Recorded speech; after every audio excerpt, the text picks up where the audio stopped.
Jesse Townsend. Jesse Townsend is a personal trainer at Parkway Athletic Club in Reno, Nevada. Go by, say hi. If you guys have questions or comments, put those in the comment section. If you want to reach out to me for any reason, you can get me at stevemain.com. That's the best way. So welcome, Jesse. Yeah, thanks for having me, Steve. So you guys busy down there? It's kind of the beginning of the year. I see you sold a ton of memberships yesterday. Yeah, man, we are for sure. We're doing a ton of business right now. I think, man, momentum, through this year that we've been here has been great, since we came in and kind of put this place together and already had good platforms. So we built off of it and everybody is really happy here. I think the biggest thing that's happening that I see in all this experience with health clubs that I have is the culture, like the staff. We have really good staff. Everybody's very friendly. Everybody I talk to, whether they're a new member or existing member that has been here for some time, even before we were in here, just is really, really happy with the environment. And in a club, just like the name, right? A club, I mean, some people want to be more or have more than just coming in and hitting weights or doing a workout. Some people want that, more personal experience. And, I even hear things like right down to people telling me, yeah, your front desk always knows my name. They always say hello. They always ask me how I'm doing. I think we have a really nice thing going here. So that should be awesome through these next couple of months. That's the best time for us. Great culture. Okay, so I want to talk about something today. You as a personal trainer, me as someone who started off as a personal trainer and been doing this since I was a teenager. A lot of times you see things in the gym and you just want to go, are you kidding me? But sometimes a very, very advanced lifter is going to do things that don't look right. And you know what? They're not right for a beginner or even an intermediate lifter. But now at my age and knowing what I'm doing, I'll be doing a certain technique in a gym, one of mine, and sometimes I'll have somebody come up and try to correct my technique. And I just want to say, I know what I'm doing. You know what I mean? So sometimes for a very advanced lifter, there's a time and a place for that. Now you can tell, usually someone like you who's been around, you can tell if an advanced lifter is doing something intentionally. But talk a little bit about that and some of the things you see and maybe some examples of this. Yeah. So in the gym, I mean, everybody has their own idea and their own concepts on some levels of, what is right and what is wrong. I think like what you're talking about specifically, there is movements and plenty of them and then there's also times for these movements in which you may have, a little bit of movement in there, maybe a little bit of momentum, and that's what you're trying to do, right? So I think one of the newest things I see that's catching on and is this strict form idea.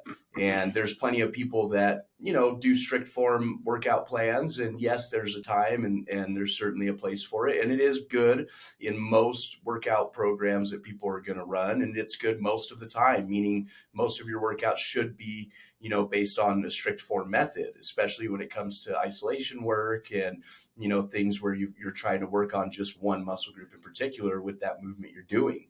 But that being said, there's even time in sets, so to speak, where in my opinion, it's healthy to break form a little bit, so there's a difference between breaking form a little bit, kind of like you were just mentioning, or doing some crazy outrageous motion where you're moving, your body in some way where it looks like, now you're forming a new dance, method, not a workout anymore, right? So there's big difference. And at the end of the workout or at the end of the set that you're doing, sometimes it's okay to kind of break form a little bit and get a couple of extra reps in. And we all know the rep theory as far as a lot of our results that we're getting, or a lot of this breaking down and creating micro tears in these muscle tissue and fibers is happening when you're doing resistance training in the last couple of reps. And they are in some sense, the more important or the most important reps that you may do per set. You should have focus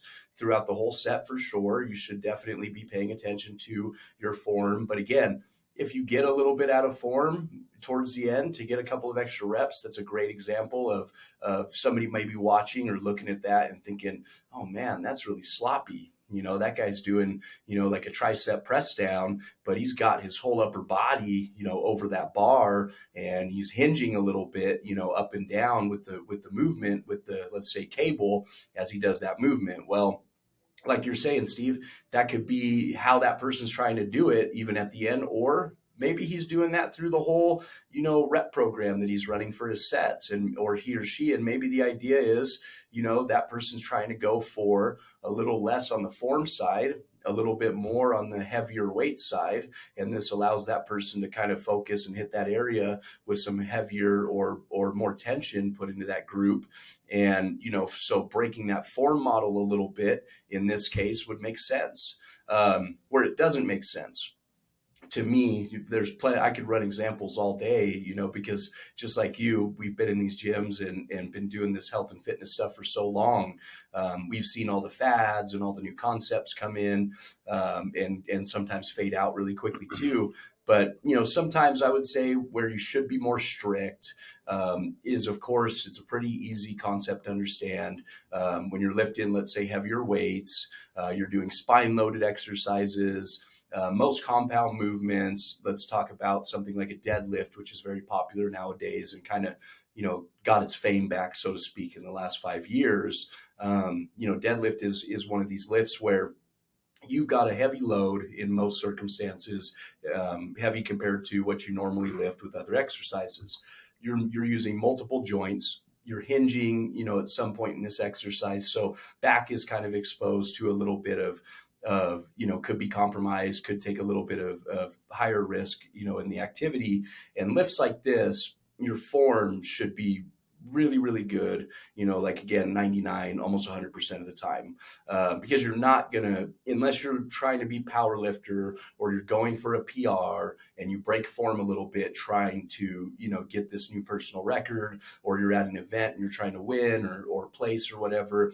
Again, there's circumstances in which, as long as you break form a little bit within the rules of whatever you're doing, probably, you're okay and in a good place. But there's time and place for it, I think, is what I'm trying to explain at the highest level. And you can't always look at the way somebody does what they're doing in comparison to what you're doing, because again, goals could be different.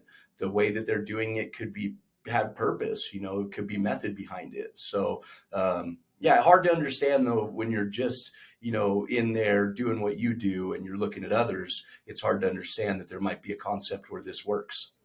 Yeah, and I don't, again, I just want to emphasize this is for advanced lifters only. And at my age, I Yeah. don't do cheat reps, but which would be, you know, swinging or with momentum. But I do a lot of partial rep movements. Why do I do that? I'm trying to get a really good connection with the muscle that I'm trying to focus on. So you can probably tell, again, this is for advanced lifters only. Stick with the basics. Even if you're an intermediate, this is some for people that have worked out for a long time. And you know what? You can tell. You can look at someone and say, you know what? That's an advanced lifter. You can tell by the way they move in the gym. You can tell by their body, even though they may not be really, really lean. You can tell if someone is an advanced lifter. I can also tell when someone is not an advanced lifter trying to use some of these techniques. And that's where you just go, oh my gosh, because it's not safe. So talk to a trainer and advance. And you can't just look at people in the gym and say, I'm going to do it like that, because that doesn't mean it's the right way for you. You see an advanced lifter doing things and you're an intermediate lifter. No, don't do it like them. They know what they're doing. They're an advanced lifter.